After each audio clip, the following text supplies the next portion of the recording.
Oi? Você aí? Você vem sempre aqui? Não? Você não sabe o que você está perdendo? Se você vem sempre, você faz parte do time Pop Verso. Se você ainda não veio aqui, presta atenção no que a gente vai falar hoje. Dicas para você transformar o primeiro encontro em relacionamento, que é o que a gente quer ter com você que está aí do outro lado. E mais, vamos falar hoje também sobre a tiktokização do trabalho e também como as mulheres são vistas nas produções de conteúdo, quais são os estereótipos das mulheres nessas produções e muito mais. Roda a vinheta, vamos começar.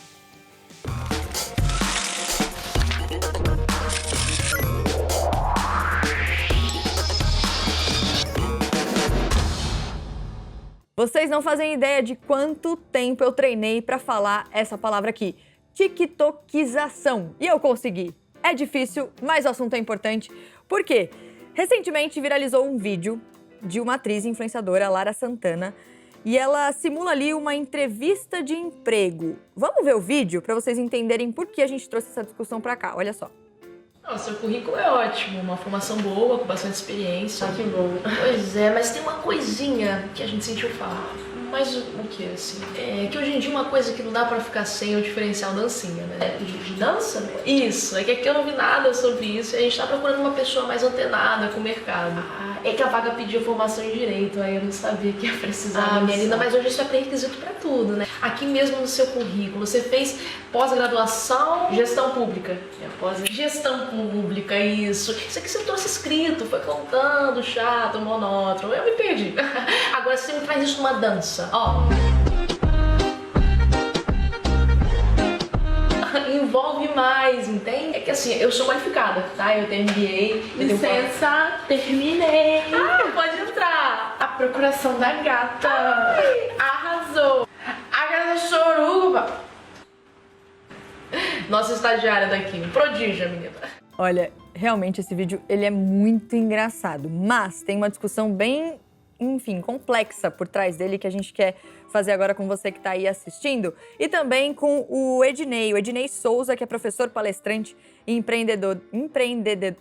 Tá difícil falar tiktokização e tá difícil falar empreendedor. Tá bom, eu consegui, eu foquei em uma e esqueci da outra. Ednei, bem-vindo.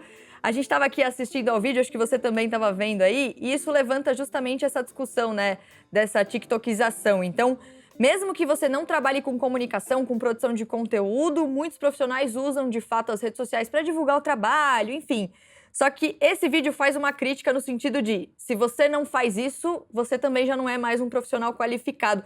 E aí a minha pergunta é, como achar esse meio do caminho, né? Porque também não dá para você negar que, sim, a internet é extremamente importante para divulgação. E é bom lembrar que o TikTok não é só dancinha, também esse olhar é importante mudar. Mas, ao mesmo tempo, a vida real precisa também continuar existindo, né? Bem-vindo. As redes sociais, elas trouxeram essa obrigação de todo profissional ser um pouco profissional de comunicação também. Então, o que acontece? Você tem espaço para você poder falar de si mesmo, falar do seu trabalho, contar o que você faz. Então, todo profissional hoje ele tem acesso às redes sociais para falar isso. Então, quem não estiver usando já está perdendo em relação à concorrência no quesito comunicação. Ednei, eu sempre falo aqui, eu adoro discutir esse assunto, né? Que se faz sentido para você, se não é agressivo para você, faz, mas ao mesmo tempo, a gente sabe que em algumas áreas, quem faz isso, quem faz essa produção de conteúdo, quem tá ali colocando a cara na internet, seja fazendo dancinhas ou não, cada um escolhe o caminho que quer seguir, muitas vezes é julgado pelos colegas de trabalho que não estão fazendo aquilo, como se aquele que tá na internet tivesse menos valor, fosse menos profissional, digamos assim. Você acha que esse olhar ainda existe ou a gente já tá entendendo que não dá para você fugir da internet se você quiser mais divulgação? Claro que você pode optar por isso, mas também não vai ter o seu trabalho ali divulgado da melhor maneira, né? Eu vejo esse olhar mudando, principalmente porque, como você falou, o TikTok não é só dancinha. Na verdade, as dancinhas elas estão perdendo espaço para outros formatos de conteúdo. Quando eu falo formato de conteúdo, é a sketch ali. Esse caso da Lara mesmo é uma sketch humorística, né? A gente tem visto muito conteúdo de humor, muita sketch humorística bombando nas redes sociais. A gente tem visto aqui os reactions, né? Alguém está assistindo alguma coisa e vai reagindo àquilo ali em tempo real enquanto está vendo. Então, o profissional mais sério, ele não precisa necessariamente agora se render a dancinha. Quer dizer, tem advogado para ele fazer dancinha? Tem. Não, todo advogado, médico vai ter que fazer dancinha? Não necessariamente. Esse meio do caminho é extremamente importante. E o que tem de gente fazendo coisas geniais no TikTok. E aí, antes de encerrar, eu só queria indicar aqui o perfil do Washington Post no TikTok, que é um jornal incrível. E eles usam o formato TikTok para trazer informação de verdade, inclusive durante a pandemia. E é sensacional. Vale super a dica para a gente conseguir entender como adaptar nossa informação, nosso conteúdo para uma rede ali muito específica como o TikTok. Ednei, eu queria agradecer muito, adorei essa conversa, então obrigada mesmo, volte sempre, viu? Um abraço, até mais, tchau, tchau. Bom, gente, mudando de assunto, domingo tem MTV VMA Video Music Awards, uma das maiores premiações de música. Anitta, indicada pela primeira vez, ela também vai se apresentar. O VMA tem muita história, quem não lembra de Britney e Justin vestidos com look jeans, todo jeans. Ai, bons tempos.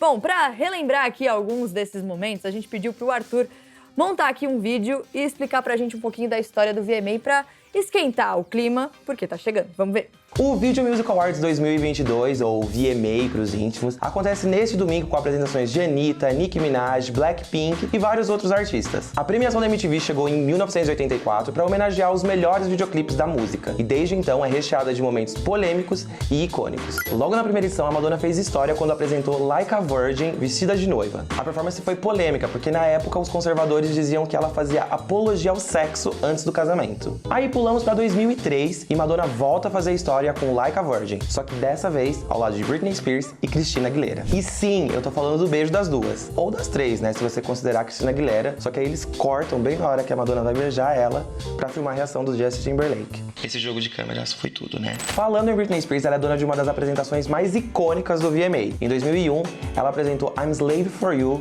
com uma cobra no pescoço. Outro beijo que deu o que falar no VMA foi o do Michael Jackson e da esposa dele na época, a Lisa Marie Presley, a filha do Elvis. A galera ficou chocada quando rolou, especialmente porque muita gente dizia que o casamento deles era de fachada. E sabe quem também tem vários momentos marcantes na premiação? A Beyoncé. Teve os medleys dos álbuns Lemonade e Beyoncé, mas eu vou destacar aqui o VMA de 2016, quando ela anunciou que estava grávida da Blue Ivy. Lady Gaga é outra que tem uma lista de momentos memoráveis na premiação, mas como esquecer do ano que ela foi com um vestido de carne? E era carne. Mas aí um fun fact, ela tinha um espartilho por baixo e a carne estava grudada no espartilho. Segundo a cantora, o vestido criado pelo estilista argentino Frank Fernandes foi criado depois de uma conversa dela com a equipe, refletindo: se estamos dispostos a morrer pelo nosso país, o que importa a forma como nos identificamos? A gente morre de saudades da Rihanna, cantora, mas uma das últimas apresentações que ela fez foi no VMA de 2016. A cantora foi homenageada com o Michael Jackson Vanguard Award e não se apresentou uma, nem duas, mas 4 vezes para mostrar os seus grandes hits. E foi o jeitinho dela dizer, né? Gente, aproveita porque não vai ter mais. E não teve, né? Rihanna é uma coisa, né? Ela é tipo um Black Eyed Peas que deu certo, né?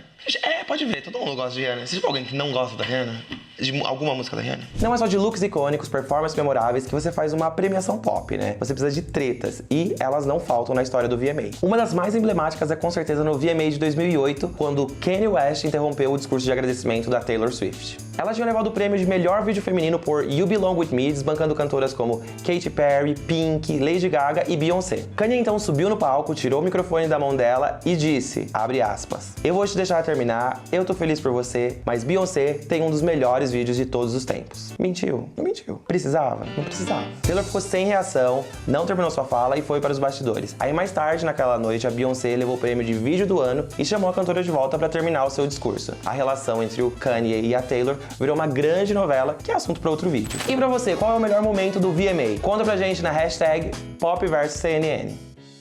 Vamos agora falar sobre um filme que estreou há pouco tempo nos streamings, o filme Not Okay, ou Influencer de Mentira. O que chamou a atenção nesse filme, na verdade, foi um aviso logo no começo, que a gente vai colocar aí para vocês darem uma olhada. O aviso diz o seguinte: atenção, conteúdo com luzes intermitentes, temas de trauma e uma protagonista desagradável. Aconselha-se discrição dos espectadores. A diretora do filme, uma mulher, ela disse que colocaram o aviso ali como uma brincadeira, mas também porque eles ficaram chocados, porque as pessoas estavam reagindo um pouco confusas, na verdade, chateadas pelo comportamento da protagonista. E ela disse o seguinte, que depois desse aviso, o público parou de comentar e entendeu que, tipo, ok, é pra ela ser desagradável. E aí, isso trouxe aqui pra gente a ideia de falar sobre como os estereótipos femininos são retratados em filmes, séries, em produções. Por quê? A mulher sempre tem que ter aquela posição de agradável. Eu vou deixar a Bá responder isso, que a Bá tá aqui e ela fez uma pesquisa pra explicar um pouquinho melhor. E aí, Bá, tudo bem? E aí, Mari, tudo bom? Pois é, eu fui entender como que as personagens femininas muitas vezes representam os problemas de desigualdade de gênero que a gente tem fora das telas, né? Eu conversei com a Luciana Rodrigues, que é coordenadora da pós-graduação da FAP em Gestão e Produção de Negócios Audiovisuais, e ela me explicou que por muito tempo a falta de mulheres nos bastidores das produções audiovisuais, dos filmes e séries, afetou como a gente construía as personagens femininas. Então, as mulheres na frente das telas eram feitas a partir da visão masculina dos poucos homens que comandavam aqueles sets. Então, eram personagens fetichizadas ou que tinham uma história muito atrelada ao protagonista masculino, aquela coisa da mulher só ser feliz no final do filme se ela casa com o príncipe encantado. Então, você tinha muito disso nas histórias do cinema. Eu conversei também com a Flávia Rocha, que é uma das fundadoras da Academia Internacional de Cinema, e ela citou exemplos das grandes atrizes Audrey Hepburn e Grace Kelly, né, que fizeram clássicos aí da história do cinema, e como as personagens delas muitas vezes eram vulneráveis, frágeis, atendendo aí ao ideal feminino da época. E isso é muito importante, Mari, para a gente entender as personagens femininas, a gente precisa entender o que se espera da mulher na vida real. Então espera-se que a mulher fale baixo, seja sempre muito educada, muito delicada, muito feminina, acolhedora, cuidadosa, e aí você tem personagens femininas atendendo a essas expectativas irreais, né? Então, porque sim, existem mulheres desagradáveis, e aí eu queria até trazer aqui um exemplo que eu sempre uso aqui, que é o exemplo da personagem da Viúva Negra, na franquia Marvel. Ela aparece pela primeira vez no filme Homem de Ferro 2, totalmente sexualizada, um filme dirigido por um homem, e aí anos depois ela ganha um filme só dela, um filme sobre a história dela, dirigido por uma mulher, e é impressionante a diferença de uma mulher totalmente fetichizada, sexualizada, com a roupa colada, para uma mulher independente, com uma história de fato, com questões, com problemas. Então, é um exemplo ali um pouco mais prático para a gente entender como é importante essa visão no bastidor, né, Bá? É isso, Mari. A gente começa já a ver uma luz no fim do túnel, uma mudança, né? Inclusive, recentemente, as atrizes de Bridgerton, Nicola Coughlan e Charitra Chandran. Eu peguei as atrizes com o nome mais difícil que existe pra falar difícil, aqui. Né? Mas Achei. Parabéns, foi bom. Pois é. Elas são atrizes de Bridgerton, né? A série que é um super sucesso da Netflix, e elas deram uma entrevista pra Kelly Clarkson comentando como na série a gente já vê essa mudança. Vamos dar uma olhadinha no trecho. For years, you used to get scripts where you're like, she's this guy's girlfriend. And you go, what woman that you know is just this guy's girlfriend? That's not a thing. Yeah. You know, we're all fully rounded human beings. And this show, and our characters sometimes, do unlikable things. Yeah. You know, but you have to allow it. We do unlikable things. Exactly. Yeah. I always make the joke. I always say, no one watched Breaking Bad, and they're like, let's make Walter White, a little softer. So he's, a little more... You know what I mean? Pois é, Mari, nós mulheres precisamos de uma representação nos cinemas e nas séries de quem nós de fato somos. Nós não somos nem bruxas e nem princesas. Somos seres humanos complexos com todas as contradições que isso significa, né? E é maravilhoso. Bazinha, obrigada, viu? Obrigada a você, Mari. Hora de notícia, vamos voltar um pouquinho no tempo aqui para os anos 90, lembrar do clipe de Sabotage dos Beastie Boys. É um grupo de rap que fez muito sucesso e o clipe tem uma pegada meio anos 70, uma coisa meio criminal. Me lembra um pouco Hermes e Renato? Me lembra um pouco Hermes e Renato. O fato é que tem os três ali andando numa calçada e eles estão vestidos ali como policiais, enfim. E aí agora eles ganharam bonecos inspirados nesse clipe. Muito legal. Quem fez isso daí foi a Superset, que é uma empresa especializada em produtos de cultura pop. E a galera ficou muito interessada porque a edição que foi disponibilizada ali para pré-venda já esgotou tanto os bonecos individuais quanto o conjunto com os três. E aí a gente lembra que esse clipe foi lançado em 94 e colocava eles ali dentro de um drama criminal dos anos 70. Olha aí imagens do clipe. E a galera adora uma nostalgia, né? Hora de um pouco de romance aqui no Pop Verso. Você que tá aí solteiro depois de anos de pandemia, tá querendo engatar num relacionamento, mas vai num primeiro encontro e não sabe por que a coisa não anda. Então, presta atenção nesse estudo. Saiu recentemente essa pesquisa lá do Departamento de Psicologia da Universidade Hebraica de Jerusalém. Tá aí na tela. Eles avaliaram como um primeiro encontro pode, então, evoluir para um relacionamento. A matéria da CNN, aí no site da CNN. Qual foi o método que eles usaram? Eles fizeram 46 encontros rápidos, aqueles encontros de 5 minutos de duração. Aí eles colocaram uma pulseira nas pessoas para avaliar ali o nível de regulação fisiológica. Além disso, eles também ficaram observando aceno, movimentos mesmo ali no encontro, né? E aí o resultado é o seguinte, eles viram que casais são romanticamente atraídos um pelo outro quando sincronizam sua fisiologia e ajustam seus movimentos aos do parceiro ao longo do encontro. Então, por exemplo, tô eu aqui conversando com você, aí você fala alguma coisa, eu faço assim, ó. E você faz comigo. Vai, cerebelo. Isso significa que a gente tem uma conexão, que a gente pode evoluir para um relacionamento. Mas enfim, essa é a pesquisa. Vamos entender um pouquinho melhor essa história com a Desirê Cassado. A Desirê Cassado é mestre em psicologia experimental pela USP, professora da The School of Life. Ela vai, então, mostrar pra gente um pouquinho, Desirê, será que existe, na verdade, uma fórmula pra gente transformar um primeiro encontro num relacionamento? Será que se a pessoa, sei lá, dá um espirro, eu tenho que dar um espirro também? Quais são as dicas, Desirê? Ajuda os solteiros pós-pandemia? Não é o meu caso, tá? Só pra deixar claro. Vou casar. Mas, enfim, pra quem tá solteiro?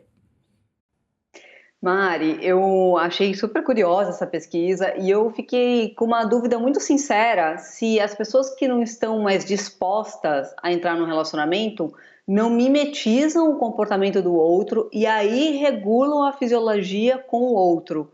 Então, será que o caminho não é inverso? Eu acho curioso porque a gente fica tentando buscar regras ou dicas ou 10 passos para encontrar o amor ou dicas para ser certeiro nessa busca, sem levar em consideração que essa é uma busca que envolve muita coragem, porque ela envolve muita imprevisibilidade. A gente nunca sabe o que a gente vai encontrar do outro lado, então não existe de fato dicas que ao serem seguidas a gente vai encontrar outra pessoa. Agora, uma coisa eu sei, se eu tenho uma coisa que eu acho que é determinante no encontro é a disponibilidade. Se as pessoas estão dispostas a mimetizar o comportamento do outro, dispostas a acenar com a cabeça que estão entendendo, dispostas e corajosas para o encontro, aí eu acho que a gente está uns passos na frente para que esse primeiro encontro se transforme em alguma coisa maior. Ou você já corta logo de cara, né? Que se a pessoa tá desinteressada e fala, meu amor, eu tenho coisa pra fazer, entendeu? Você já avisa e me poupa um tempo aí. E nessa pesquisa a gente tá falando de encontros de 5 minutos, que são aqueles speed dating, né? Que tem lá nos Estados Unidos, que você vai passando de mesa em mesa, assim. Você tem pouquíssimo tempo pra se conectar com a pessoa. Será que também existe fórmula no sentido de, eu preciso de um encontro de 3 horas, mas às vezes você consegue se conectar mais com uma pessoa em 5 minutos do que em 3 horas com outra? Sabe que existem estudos antes desse, já foram feitos estudos na década de 70, feitos por um psicólogo americano chamado Arthur Aron. E ele fazia estudos também com encontros de 4 ou 5 minutos.